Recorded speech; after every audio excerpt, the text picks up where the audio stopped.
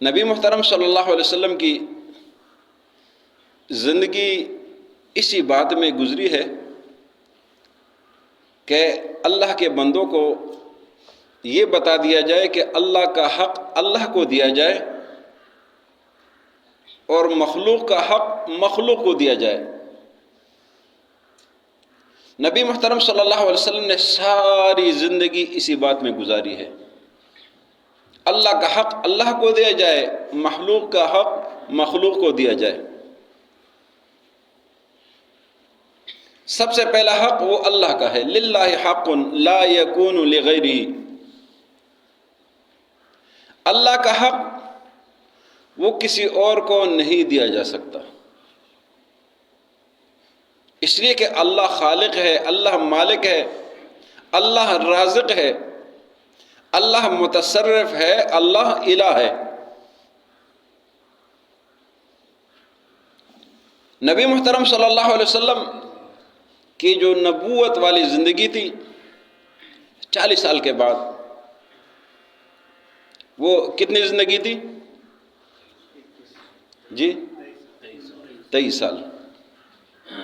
اس 23 سال میں جو مکی زندگی تھی وہ 13 سالہ مکی زندگی تھی، 13 سال زندگی تھی۔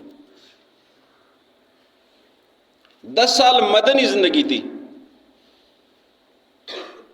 ان 13 سالوں میں نبی صلی اللہ علیہ وسلم نے ایک ہی بات لوگوں کو سمجھائی ہے۔ 23 سالوں میں جو 13 سال تھے، ہجرت سے پہلے نبی محترم صلی اللہ علیہ وسلم نے لوگوں کو ایک ہی بات سمجھائی ہے، وہ اللہ کا حق، وہ اللہ کا حق، کہ اللہ کا حق اللہ کو دیا جائے، اللہ کا حق مخلوق کو نہ دیا جائے۔ اللہ کی پہچان کرائی ہے لوگوں کو کہ رب پہچان ہو، خالق پہچان لو، اپنا مالک پہچان لو، اس ذات کو پہچان لو جس ذات نے اس پورے نظام کو بنایا ہے۔ یہی بات سمجھائی ہے، یہی بات سمجھائی ہے۔ نماز تو جا کر شب معراج میں نماز فرض ہوئی ہے، جہاد تو جا کر کہیں مدینہ میں فرض ہوئی ہے، زکوٰۃ تو کہیں دور کی بات ہے، جب کہیں سے مال آیا تو تب کی بات ہے، روزے تو جا کے مدینہ میں فرض ہوئے ہیں۔ یہ جو مکی زندگی ہے، اس میں صرف ایک بات سمجھائی ہے کہ لوگوں لا الہ الا اللہ کہو، یہی کامیابی کا ذریعہ ہے۔ اللہ کا حق سمجھایا ہے، لوگوں اللہ کا حق پہچان لو۔ نبی محترم صلی اللہ علیہ وسلم اعلان نبوت سے پہلے حقوق العباد کی بات ان کی فطرت میں شامل تھی۔ آج لوگ اپنے آپ کو تقسیم کر لیتے ہیں۔ کچھ لوگ ایسے ہوتے ہیں کہ جو کہتے ہیں کہ بس صرف عبادت ہی کرنی ہے، مخلوق خدا کو کیا کرنا ہے، بس عبادت میں زندگی گزارے۔ کچھ لوگ ایسے ہوتے ہیں وہ کہتے ہیں کہ ہمیں نماز پڑھنے کا ٹائم ہی نہیں ملتا ہے، مخلوق خدا کی خدمت میں لگے رہتے ہیں، ویلفیئر کا کام کرتے ہیں، ہمیں نماز پڑھنے کا ٹائم ہی نہیں ملتا، ہمیں قرآن پڑھنے کا ٹائم نہیں ملتا۔ اور اگر یہ دیکھا جائے تو نبی محترم صلی اللہ علیہ وسلم نے اعلان نبوت سے پہلے ویلفیئر کے بہت سارے کام کیے ہیں۔ نبی محترم صلی اللہ علیہ وسلم پر جب پہلی وحی نازل ہوئی، غار حرا کی بات ہے، جبریل امین نبی صلی اللہ علیہ وسلم کو فرماتے ہیں اقرا، اے اللہ کے محبوب آپ پڑھیے۔ حضور فرماتے ما انا بقارن، میں تو پڑھا لکھا نہیں ہوں۔ پھر فرماتے اقرا، آپ پڑھے۔ حضور فرماتے ما انا بقارن، میں پڑھا لکھا نہیں ہوں۔ جب حضور آتے ہیں اور یہ کیفیت اپنی اہلیہ ام المؤمنین حضرت خدیجۃ الکبریٰ رضی اللہ تعالیٰ عنہ کو بیان کرتے ہیں اور فرماتے ہیں کہ عجیب کیفیت تھی، مجھے گھبراہٹ سی ہو رہی ہے۔ ام المؤمنین آگے سے جو فرماتی ہے کمال کے جملے ہے۔ ام المؤمنین اہلیہ ہے، زوجہ محترمہ ہے، فرماتی ہے کلا واللہ کہ حضور گھبراہٹ کی بات ہی نہیں ہے، واللہ اللہ کی قسم۔ حضرت خدیجۃ الکبریٰ فرماتی واللہ اللہ کی قسم، انک لتصل الرحم، آپ تو بڑے صلہ رحمی کرنے والے ہیں، آپ تو رشتہ داروں کو جوڑنے والے ہیں، آپ تو رشتہ داروں کے حقوق کا خیال رکھنے والے ہیں۔ انک لتصل الرحم، فرمایا وتحمل الکل، آپ تو ان لوگوں کا بوجھ اٹھاتے ہیں جو اپنا بوجھ نہیں اٹھا سکتے۔ فرمایا آپ تو لوگوں کے خدمت گزار ہے، آپ تو غریبوں کے ان کے ساتھ تعاون کرنے والے ہیں۔ وتحمل الکل، فرمایا وتعین علی نوائب الحق، آپ تو حق پر لوگوں کی مدد کرتے ہیں۔ یہ حضور کے اعلان نبوت سے پہلے کی بات ہے، یہ پہلے وحی کے فوراً بعد کی بات ہے کہ حضور ویلفیئر کا کام کرتے تھے، حضور مخلوق خدا کا خیال رکھتے تھے، حضور صلہ رحمی کا خیال کرتے تھے۔ وہ جو لوگ کہتے ہیں کہ ہم ویلفیئر کا کام کرتے ہیں، مخلوق خدا کے ساتھ تعاون کرتے ہیں، ہمارے پاس نماز کے لیے ٹائم نہیں ہے، ہمارے پاس کلام اللہ پڑھنے کا ٹائم نہیں ہے، ذرا ادھر توجہ کرے کہ حضور تو اعلان نبوت سے پہلے ویلفیئر کا کام فرمایا کرتے تھے۔ حضور کی زندگی تو اسی میں گزری ہے، حضور نے تو یہی سب کچھ سکھایا ہے، یہی متوازن زندگی ہے کہ اللہ کا حق اللہ کو دیا جائے، مخلوق خدا کا حق مخلوق خدا کو دیا جائے، یہ متوازن زندگی ہے۔ اللہ کا حق کیا ہے؟ اللہ کا حق یہ ہے کہ اللہ کی عبادت کی جائے، اللہ کا حق کہ اللہ کی عبادت کی جائے۔ فرمایا وَلَا تُشْرِكُوا بِهِ شَيْئًا، کہ اللہ کے ساتھ کچھ بھی شرک نہ کیا جائے، اللہ کو واحد لا شریک مانا جائے، اللہ کے کسی بھی صفت میں کسی بھی عبادت میں کسی اور کو شامل نہ کیا جائے، یہ اللہ کا حق ہے۔ سورہ لقمان میں اللہ رب العزت نے قرآن مقدس میں حضرت لقمان حکیم کے جو نصائح ہے، جو انہوں نے اپنے بیٹوں کو نصیحت کی ہے، ان نصیحتوں کا اللہ رب العزت نے ذکر فرمایا ہے۔ فرمایا وَإِذْ قَالَ لُقْمَانُ لِابْنِهِ وَهُوَ يَعِظُهُ يَا بُنَيَّ لَا تُشْرِكْ بِاللَّهِ، حضرت لقمان نے اپنے بیٹوں کو نصیحت کی۔ سب سے پہلے نصیحت کیا تھی؟ یا بنی لا تشرک باللہ، اے بیٹے اللہ کے ساتھ شرک نہیں کرنا۔ اس کے بعد اور نصیحتیں شروع کر دی، فرمایا یا بنی اقم الصلاۃ، اے بیٹے نماز قائم کیا کرے،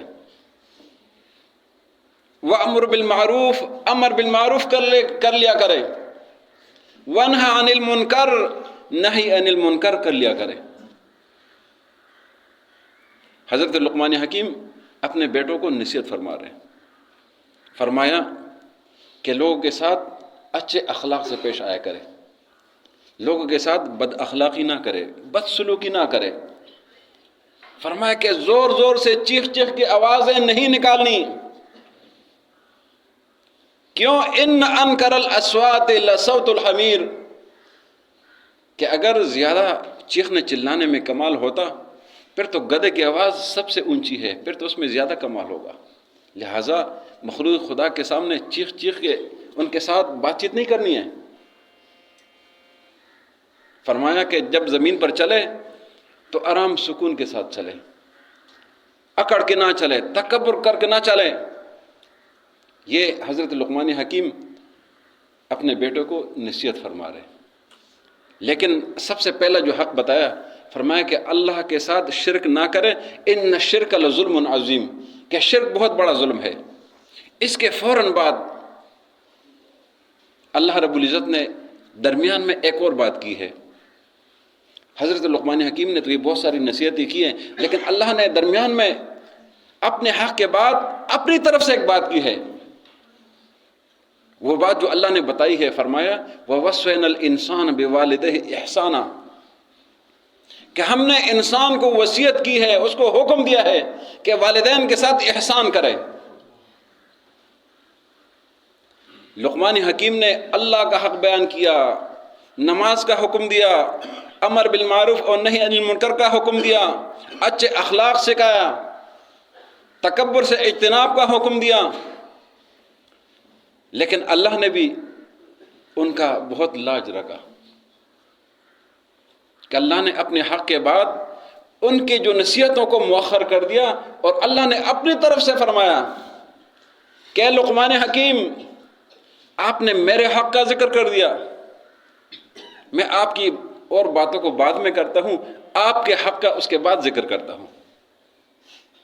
اللہ نے والدین کا حق ذکر کر دیا، یہ اللہ کی طرف سے حکم ہے، لقمان حکیم کے وصایا میں شامل نہیں ہے۔ اللہ نے فرمایا وَوَصَّيْنَا، ہم نے وصیت کی ہے، ہم نے انسان کو وصیت کے والدین کے ساتھ احسان کرے، والدین کا خیال کرے، والدین کے حقوق ادا کرے،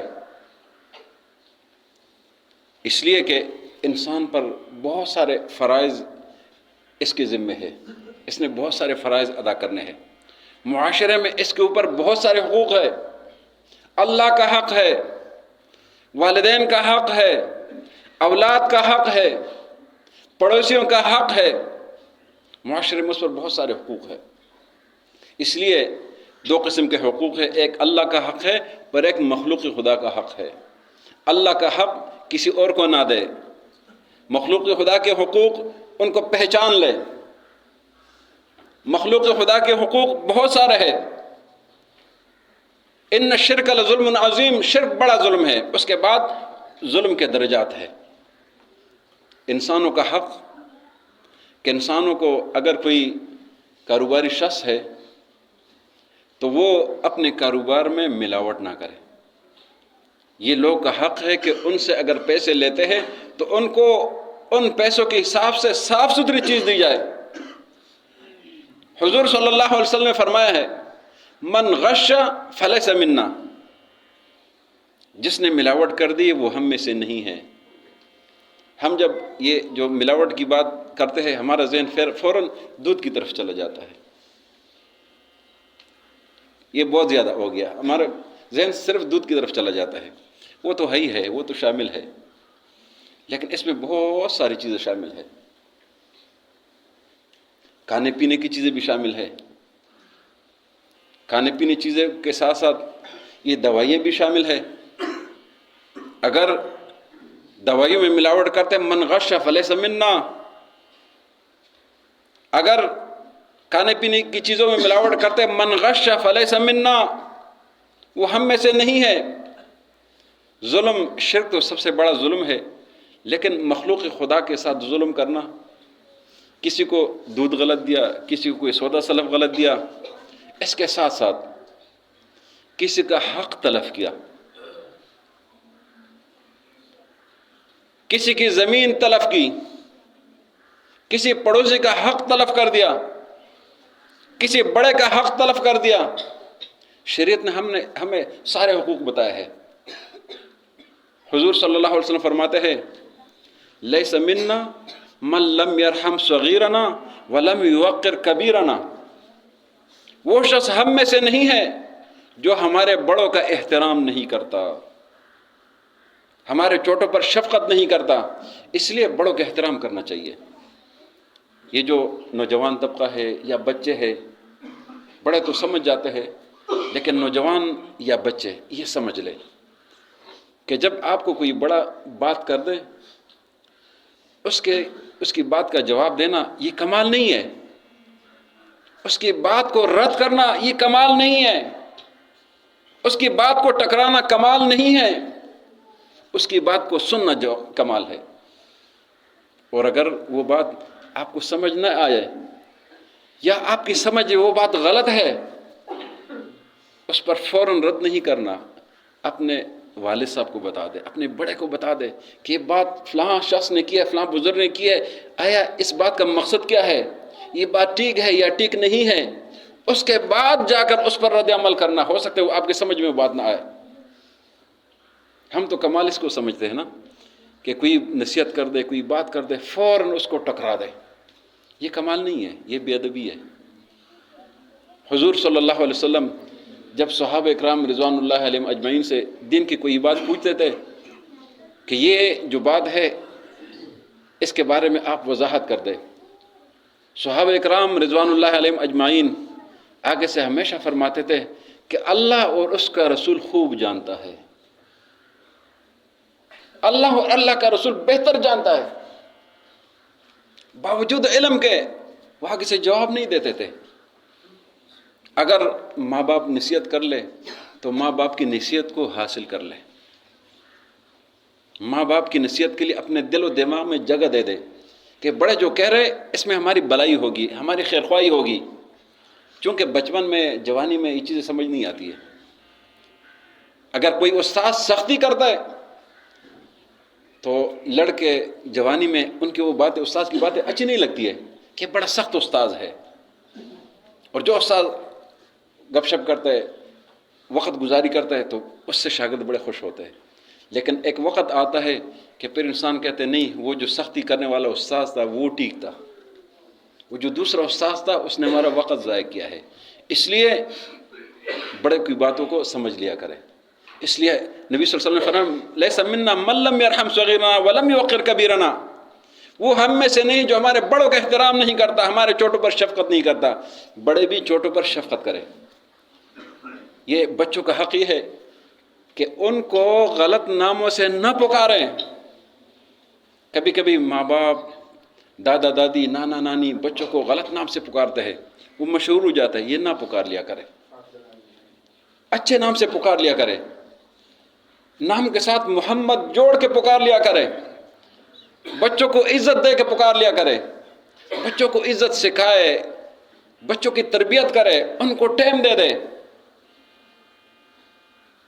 جو فضولیات میں ہم وقت ضائع کرتے ہیں اس سے تھوڑا سا وقت ادھر صرف کر دے، شفٹ کر دے، چلو تھوڑا بہت نکال دے تو کوئی بات نہیں ہے، لیکن سارا وقت فضولیات میں نہ نکالے، اپنے بچوں کو وقت دے دے، اپنی بچیوں کو وقت دے دے، اپنی خواتین کو وقت دے دے۔